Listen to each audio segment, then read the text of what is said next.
Chapter 6, Fundamental Rights and Duties. In the previous chapter, we studied how the Constitution of India was written. We also studied the main objectives of the Constitution. One way of ensuring that the objectives are achieved is to guarantee fundamental rights to the citizens. In this chapter, we shall study the rights included in the Constitution and why they are important. Introduction. Today, most countries, through their constitutions, grant rights to the citizens. The aim of such rights is to help in the all-round development of the people. Rights are necessary also for strengthening democracy. The fundamental rights, therefore, constitute a very important part of a constitution. I thought that uprisings in Tunisia or Egypt took place because those governments did not accept people's rights.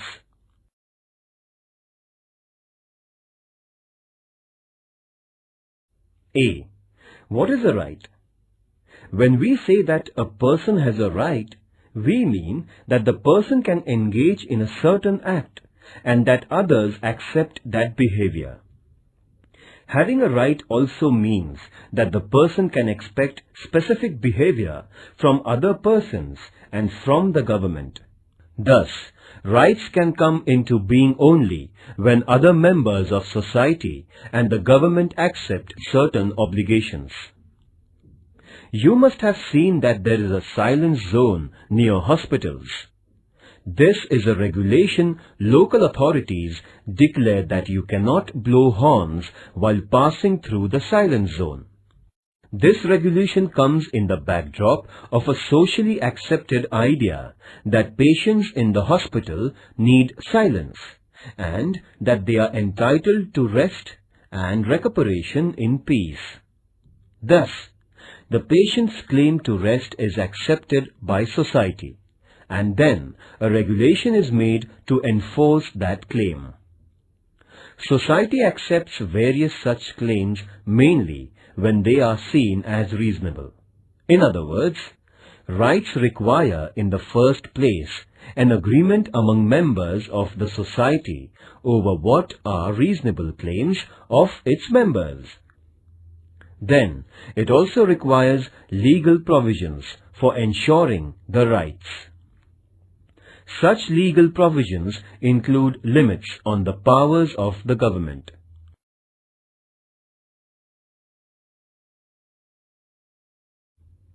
As you will learn later in Standard 10th, limits on the powers of government are seen as an important component of democracy.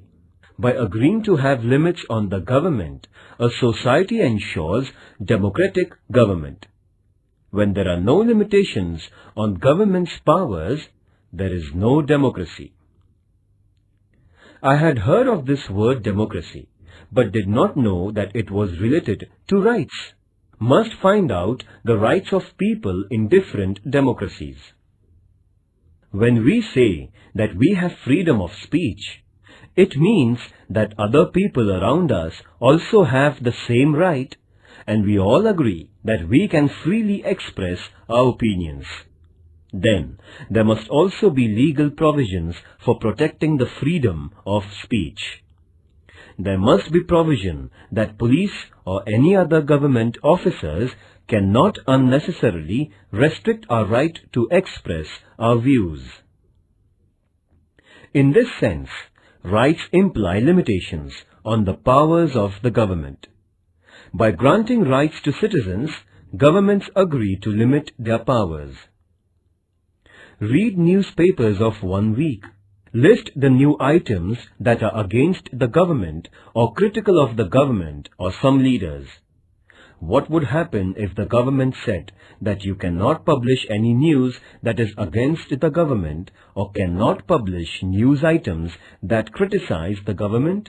By allowing publication of news opposed to it, the government accepts certain limitations. This is also known as freedom of the press. This freedom is part of a freedom of speech.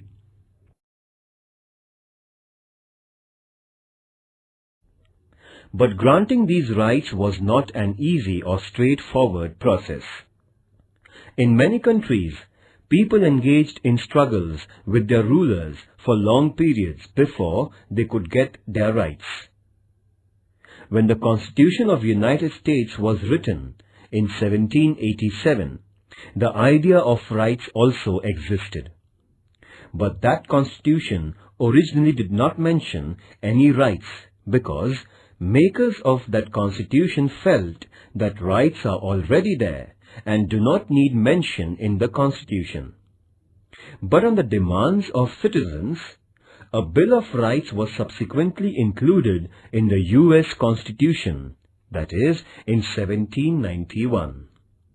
Since that time, it has become customary to include rights in the Constitution of a country. The Constitution of India includes a detailed list of rights. These are called fundamental rights. This means that these rights are of fundamental importance. They are so important that the government cannot take away these rights. Long back in 1215, the British monarch had to agree to some restrictions over the monarchical powers. This agreement is famous as the Magna Charta, a charter agreed by the king. Even after this, there were many struggles in England between the people and the monarch. Those struggles resulted into many more limits on the powers of the king or queen. Ultimately, these struggles led to democracy and acceptance of citizens' rights. In 1776, the American people declared their independence from England. That declaration is known as the Declaration of Independence, in which it was asserted that certain rights of human beings were inalienable, meaning that nobody could take those rights away. Similarly, the French Revolution of 1789 also underlined the importance of rights through the Declaration of Rights of Man and of the Citizens. The French Revolution led to abolition of the monarchy and the rise of democracy in France. In what way rights are related to democracy?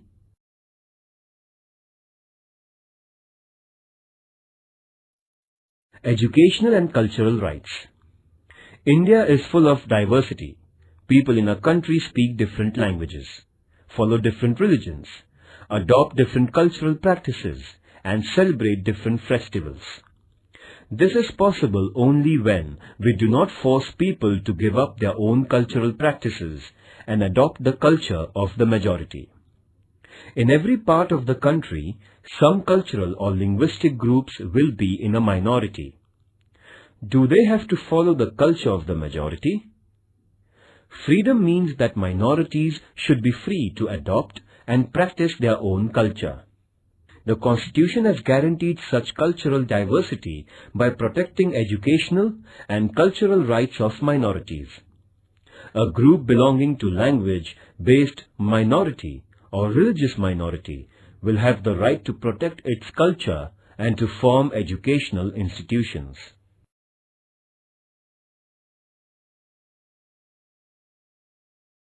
B. Are fundamental rights mentioned in Indian Constitution. Even before India became independent, our leaders were aware that a future India must respect rights of citizens and that there must be a guarantee of those rights.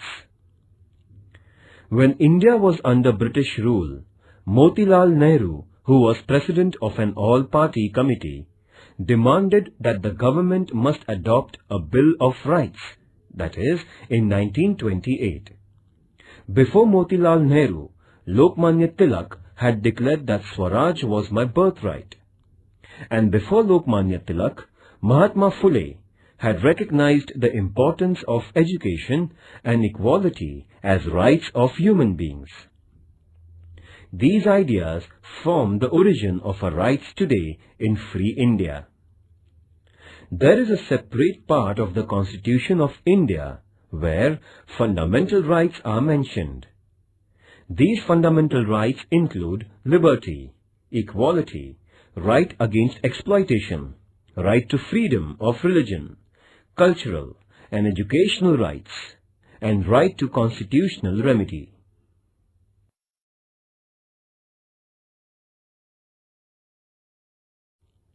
C.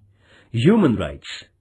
It is now internationally accepted that every human being has certain rights.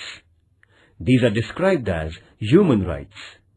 It is also accepted now that human rights should be adopted and guaranteed by every country, and necessary mechanism for protection of human rights should be created. In the year 1948, the United Nations adopted the Universal Declaration of Human Rights, 10th December 1948. This day is celebrated every year as Human Rights Day. Later, in 1966, the General Assembly of United Nations adopted the International Covenant of Economic, Social and Cultural Rights, and many countries have signed that agreement. According to the international norm, India has created the National Human Rights Commission in 1993. The Universal Declaration of Human Rights lists many important rights. These include individual freedoms such as freedom of speech, movement, etc., right to equality, cultural rights, and freedom of religion. Besides this, declaration also includes wide-ranging rights such as right to work, right to rest and leisure, right to education, etc. The purpose is to ensure a balanced development of every individual and ensuring equal worth of all persons.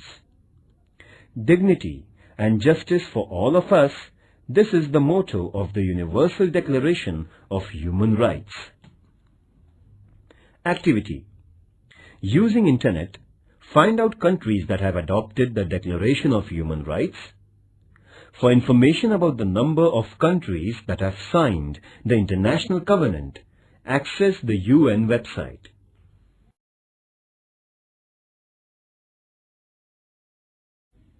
D. Citizens' duties. Why can't we have only rights and no duties? It is often said that rights and duties are two sides of the same coin. Do you know what it means? Let us take an example. Right to equality means that men and women must have equal status and equal treatment. Does this happen in real life? Unless all members of society respect this right and fulfill the duty of treating women as equal, this right will never fully come into being. Therefore, it is the duty of every citizen not to engage in domestic violence against women and to oppose ill treatment of women, because women are not treated equally and practice of female foeticide is prevalent. Is it not a duty to respect women as equal citizens? You will now understand why duties are important for the fulfillment of rights. Just as society must respect our rights, society expects that we accept certain responsibilities as our duties. Some duties are listed in the Constitution as a fundamental duties. These include to respect the Constitution, to respect national flag and national anthem, to protect the country, to adopt a feeling of brotherhood towards all citizens of India, to protect the environment, to adopt a scientific approach, etc. Is there punishment if these duties are not performed? Ecological balance. Human beings are dependent on environment for air, water, trees and minerals. If we use these natural resources indiscriminately, that leads to environmental degradation. Our present generation may be happy to use as many trees as it can cut down, but what will happen to later generations? Already, over-exploitation of natural resources is leading to crises such as drop in rainfall, rise in temperature, and many other environmental hazards. This only shows the importance of duties. It is not our duty to use the natural resources carefully? Think of others and think of our future generations. Activity. Obtain a copy of the Constitution of India and make a list of fundamental duties. Discuss in your class why these duties are important. I can now see the link between rights and duties. Unless we are bound by the duty to protect our environment, how can later generations enjoy the benefits of forests and fresh air and other natural resources?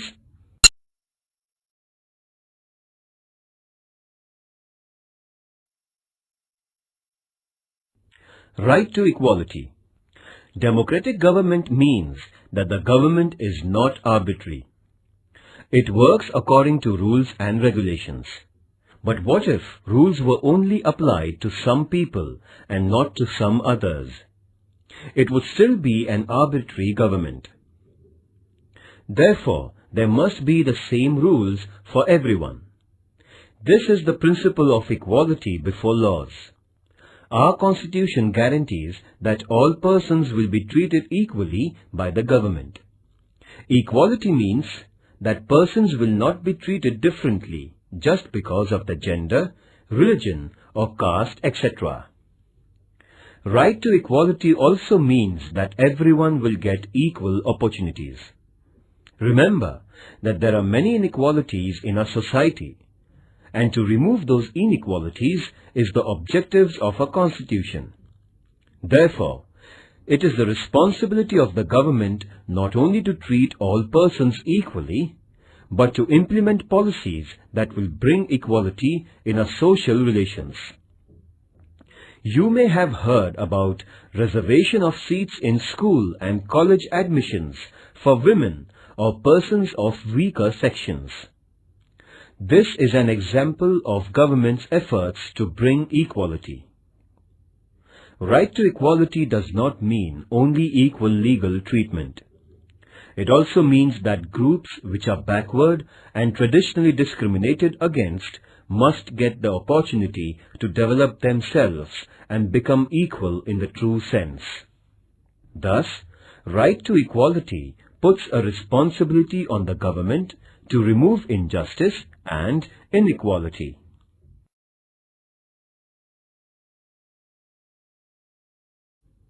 Right to freedom of religion.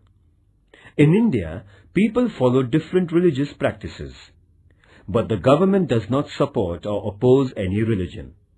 Every person is free to follow any religion and pray according to her or his religion and also propagate their religion. The government will not differentiate between persons of different religions only on ground of their religion. And because there is no religion which is the official religion of a country, government or government-aided institutions will not force us to follow any particular religious practice. Government also does not itself preach any religion or give religious education in schools aided by it.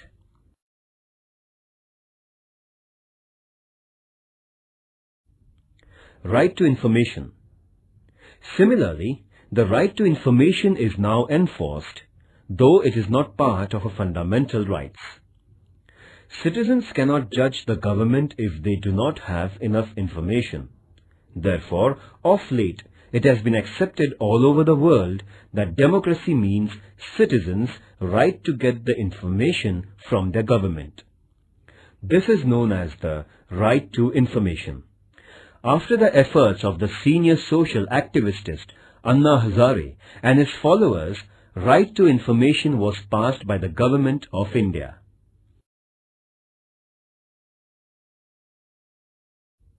Right to liberty. Right to life is one of the most important rights of the individual. Our Constitution guarantees this right. It means that even the government cannot take away our life or cannot arrest us without reason and without legal procedure. But merely a guarantee of life is not enough. As human beings, we want to live a meaningful life. We want to do things we like. We want to develop our personality. follow our hobbies, pursue our own interests. For this to become a reality, we need an assurance that there won't be unreasonable restrictions on our personal liberties. Freedom of speech is one of the most important personal liberties. Besides, we have the liberty to form associations and organize meetings. We also have the freedom to move freely in different parts of the country and reside anywhere in the country. And we have the freedom to undertake any profession or business of our liking.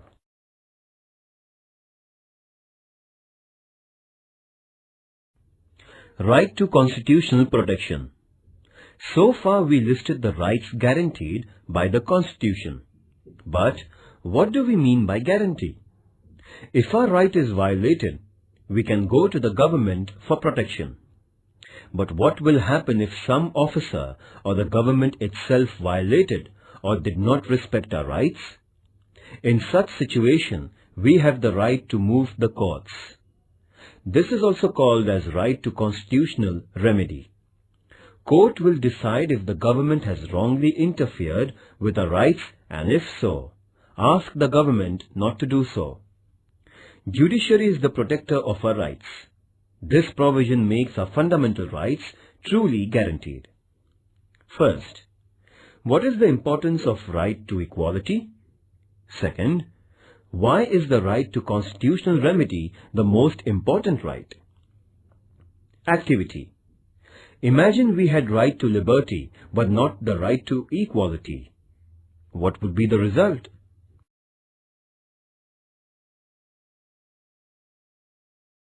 Right against exploitation. Both liberty and equality will be violated if some people are forced by others to undertake some work against their wishes. Because of poverty, there used to be many people who would take loans from private moneylenders, and the moneylenders would then force them to work without payments until the loan and interest are repaid. This practice was known as forced labor or wait. The Constitution has declared such practices as illegal. There will be no slavery in any form, and nobody will be treated as a bonded labor. Another fallout of poverty is that children from poor families are required to undertake work and earn money. As a result, children are sometimes employed in very hard and dangerous jobs, such as the job of making firecrackers. The Constitution has banned such practices because these involve exploitation of children. Children below the age of 14 years of age cannot be employed in hazardous jobs.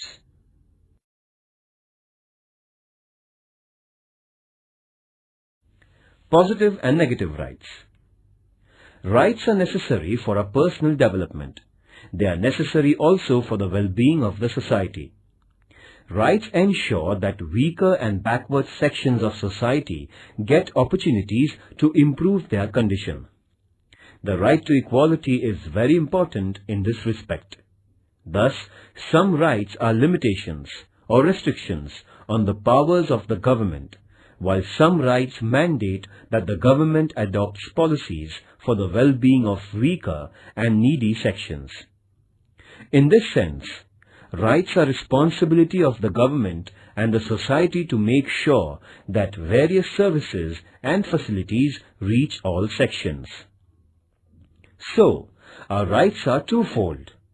Some rights are restrictions on government, what the government cannot and should not be doing. Let us call them negative rights, because they tell us what the government should not do. On the other hand, some rights tell what the government should do. These are positive rights. Right to education, for instance, is a positive right. On the other hand, freedom of speech is a negative right, meaning that it states that government cannot put unreasonable restrictions on a freedom of speech.